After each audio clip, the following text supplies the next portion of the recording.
نہیں کوئی نہیں آیا بڑی موج کرائی ہے جنہوں نے منو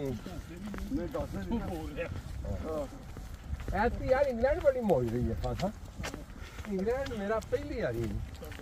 چلتا رہا مطلب دیکھو اے جڑا ڈنگرے ہے جڑا وہ خاص ملیا یہ پھر مختلف خبر لیا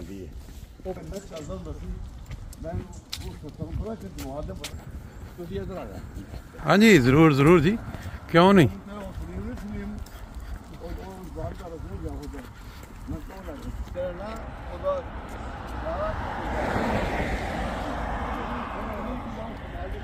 مربی نے سطح جماعت بھی ہے نا مربی صاحب چلے چیما صاحب وہ بدل دینا تسی ساڈی حوصلہ ہی نہیں کر رہے تانوں ووٹ دتا ہے نہیں کر سکتے 2000 بہترین تقریر کرتے ہو ہیں جی پھر بدی تقریر نے 5-6 سٹال لائے بک میسج کول نو دو تو ویلڈ ہوئے کول نو قرآن کریم میں ٹھیک ہے اور کل بھی صداقت صاحب نے گل سنائی ہے انہاں کہا یار اج بھی وہی حساب جی میں کہا کی گل وہ تو 500 مارا یہ ٹوائلٹ جو کھلوانے نے افسر صاحب 500 یورو ہاں جی انٹرکانٹیننٹل دعا ہو گئی یار کسی دھکے نال ایویں دھکے نال دعا السلام علیکم ورحمۃ اللہ وبرکاتہ سبحان اللہ وبحمدہ سبحان اللہ العظیم اللہم صلی علی محمد وعلی آل محمد کما صلیت علی ابراہیم وعلی آل ابراہیم انک حمید مجید اللہم بارک علی محمد وعلی آل محمد کما بارکت علی ابراہیم وعلی آل ابراہیم انک حمید مجید 19 اکتوبر 2025 اور آج ہے سنڈے کا دن آپ دیکھیں گے موٹر وے کے اوپر تقریباً خاموشی ہوگی بالکل کیونکہ آج ان لوگوں کا لمبا سونے کا دن ہے ویکینڈ پہ یہ قومیں رات کو انجوائے کرتی ہیں کلبوں میں جاتی ہیں یا اپنے ملنے ملانے کے لیے پینے پلانے کے لیے لیکن اسلام ایک ایسا مذہب ہے جس کے اندر اللہ تعالیٰ نے کوئی دن یا کوئی ایسا لمحہ نہیں رکھا کہ جس میں انسان جو ہے نا وہ ریلیکس ہو جائے یعنی وہ اس چیز کے لیے ہو جائے تیار کہ اب مجھے چھٹی ہے میں تھوڑا ریلیکس ہو جاؤں صبح اٹھنا صبح اللہ کی عبادت کرنا اور پھر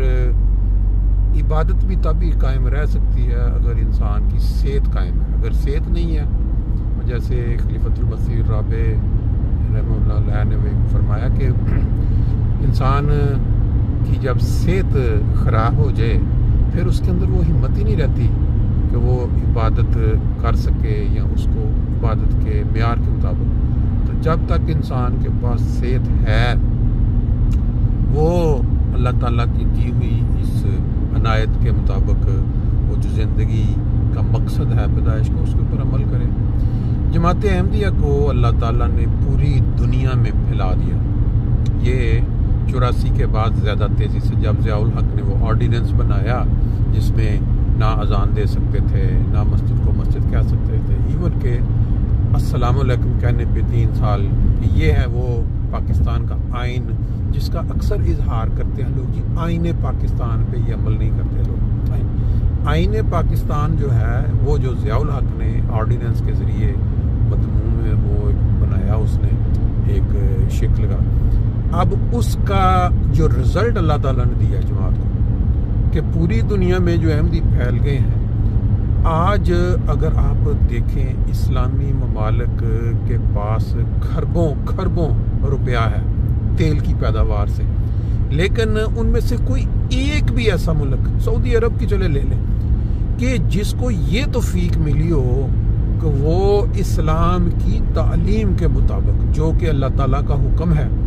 کہ انسان کو پیدا کیا گیا ہے عبادت کے لیے اور پھر ہر مسلمان پہ یہ فرض ہے کہ وہ اللہ تعالیٰ کی توحید کا پیغام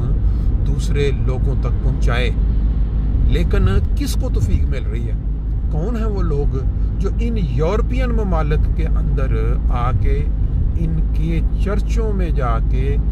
ان کے بازاروں میں جا کے، ان کی دکانوں پہ جا کے، ان کی پارلیمنٹس میں جا کے اللہ کی توحید کا پیغام پہنچاتے ہیں۔ اور اب تک تو اللہ کے فضل سے بہت سارے ممالک میں کتنے چرچ ہیں جو خرید لیے ہیں جماعت احمدیہ نے اور ان کو مسجدوں میں ڈال دیا ہے۔ کون ہے وہ اسلامی ملک جس کو اتنی توفیق ملی ہے، اتنا مال ہونے کے باوجود، کہ اس رنگ میں تبلیغ کرے جس طرح جماعت کر رہی ہے؟ آج اب میں آپ کو دکھاؤں گا دوپہر کو کہ ایک تبلیغی ورکشاپ جس کو آپ کہتے ہیں، کہ جماعت احمدیہ کا ہر فرد جو فرینکفرٹ میں رہ رہا ہے یا اوفن باغ جو شہر، وہاں جو حلقے بنائے گئے ہیں، کیونکہ پوری اتنی زیادہ جو تعداد میں لوگوں کو پھر ڈھال دیا جاتا ہے چھوٹے چھوٹے حلقوں میں، وہاں ایک پریزیڈنٹ ہوتا ہے، پھر اسی طرح تنظیموں کے انچارج ہوتے ہیں، تو ان کو آج جماعتی طور پہ آج انہوں نے کہا ہے جی ہر حلقے سے جو صدر جماعت یا جو تبلیغ سیکٹری ہے وہ وہاں 5 گھنٹے یا 6 گھنٹے کے لیے مسجد میں آئے، اس کو باقاعدہ ایک ٹریننگ دی جائے گی، ان کو وہ سارے گر سکھائے جائیں گے۔ جیسے آپ کو پتہ ہے کہ کسی بھی ملک میں جو آرمی ہوتی ہے، اس آرمی کو ایسے تو بندے کو بن کے آرمی میں نہیں آ جاتا، فوجی بن جاتا، اس کی ٹریننگ ہوتی ہے، کتنے مہینے کتنے سال باقاعدہ ان کی ٹریننگ ہوتی ہے، پھر اس کو وہ آرمی کا ایک بنایا جاتا ہے باقاعدہ، جی اب یہ فوجی ہے اور یہ اس کے پاس یہ ٹائٹل آ گیا یا یہ انچارج ہے۔ یہ جو تبلیغ سیکٹری جو ہوتے ہیں، یہ بھی ایک لحاظ سے سپہ سالار ہوتے ہیں ان احمدیوں کے جن کے پاس وہ لمبا وہ گر نہیں سیکھے ہوتے، انہوں نے پھر ان کو وہ آگے سکھاتے۔ اور آج انشاءاللہ تعالیٰ یہ تبلیغ کا جو گر سکھانے کا جو سیمینار ہے وہ وہاں ہوگا، اس کی آپ کو انشاءاللہ جھلکیاں بھی دکھائیں گے۔ پوری دنیا میں، یہ صرف یہاں نہیں ہے، پوری دنیا میں جہاں جہاں احمدی بستے ہیں اور تبلیغ کے ذریعے جو لوگ مسلمان ہوتے ہیں ان کی تو اکثر آپ ویڈیوز دیکھتے ہیں، ہر سال عالمی بیعت ہوتی ہے، یہ سارے مناظر صرف جماعت احمدیہ کے نصیب میں آج کل نبی کریم صلی اللہ علیہ وسلم کی تعلیم کو اور اللہ تعالیٰ کی وحدانیت کو پھیلا رہے ہیں۔ مسجد قریب آ گئی ہے تو اپنا وہ بچپن والا شوق پورا کر لیتے ہیں۔ صلی علی نبینا صلی علی محمد صلی علی حبیبنا صلی علی محمد۔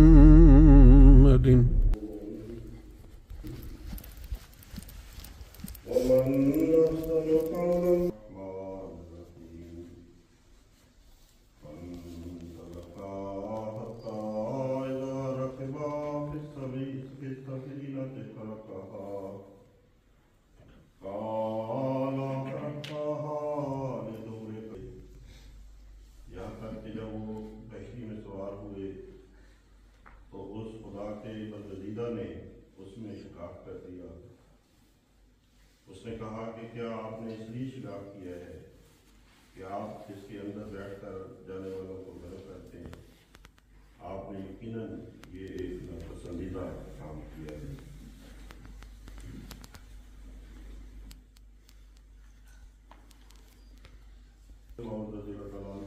شاید کی خوشی فرما رہے ہیں اور تصدیق جاری ہے، اور یہ وہ واقعہ ہے جس کا ذکر سورہ الکہف میں آیا ہے، یعنی حضرت موسیٰ علیہ السلام کا سفر جو ایک روحانی سفر تھا، اور اس میں حضرت صلی اللہ علیہ وسلم کے ساتھ ملاقات ہوتی ہے، اور یہ جو سارا کشفی واقعہ ہے اور جو سفر تھا اور جو کشفی تھی، جو کشفی میں سوراخ کیا جانا ہے، حضرت مسلم اور رضی اللہ تعالیٰ عنہ اس کی تفسیر فرما رہے ہیں۔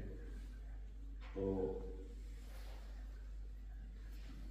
فرماتے ہیں کہ دیکھو حضرت موسیٰ کی قوم اور رسول کریم صلی اللہ علیہ وآلہ وسلم کے خیالات میں کتنا فرق ہے۔ رسول کریم صلی اللہ علیہ وآلہ وسلم کو تو جبرائیل یہ کہتا ہے کہ اگر تو پانی پی لیتا تو تیری قوم غرق ہو جاتی. گویا وہ بے عیب سفینے کو یعنی دنیاوی زندگی کو غرق ہونا چاہتے ہیں. لیکن حضرت موسیٰ یا دوسرے لفظوں میں ان کی قوم ٹوٹی ہوئی سفینہ کا یعنی زکوٰۃ وغیرہ فوائد سے دنیاوی اموال کے چند ہاتھوں میں جمع ہو جانے کو روکنے کا نام قوم کا غرق ہونا کرتے ہیں. جہاں اس قدر اختلاف آراء ہو وہاں ایک دوسرے کے ساتھ مل کر کام کس طرح ہو سکتا ہے اور ایک فریق دوسرے کی نعمت پر کب تک صبر کرتے ہیں. قرآن کریم سے معلوم ہوتا ہے کہ جس طرح اس کشف میں حضرت موسیٰ علیہ السلام نے عبداللہ پر اعتراض کیا ہے، یعنی عبداللہ حضرت صلی اللہ علیہ وسلم اس کشف میں تھے. حضرت موسیٰ علیہ السلام نے عبداللہ پر اعتراض کیا ہے کہ کشتی کے پیندے میں سوراخ کیوں کیا. اسی طرح حضرت موسیٰ کی قوم نے رسول کریم صلی اللہ علیہ وسلم پر اعتراض کیا ہے کہ چندے وغیرہ لے کر قوم کو تباہ کیوں کرتے ہو. چنانچہ قرآن کریم میں یہود کا یہ اعتراض ان الفاظ میں بیان ہوا ہے، وقالت الیہود ید اللہ مغلولہ، یعنی یہود چندوں وغیرہ کے مطالبات کو دیکھ کر کہتے ہیں کہ خواہ انہوں نے قوم پر بوجھ ڈال دیا ہے. کیا خدا تعالیٰ کے خزانوں میں کمی ہے کہ ہمارے معبود اموال کو وہ خرچ کرائے گا؟ جس کو اس نے دینا ہوگا خود دے دے گا. دوسرے لوگوں سے غرباء کی خدمت کیوں کروائی جاتی ہے؟ گویا دوسرے لفظوں میں یہ کہ کشتی والوں کی کشتی کو کیوں چھیدا جاتا ہے.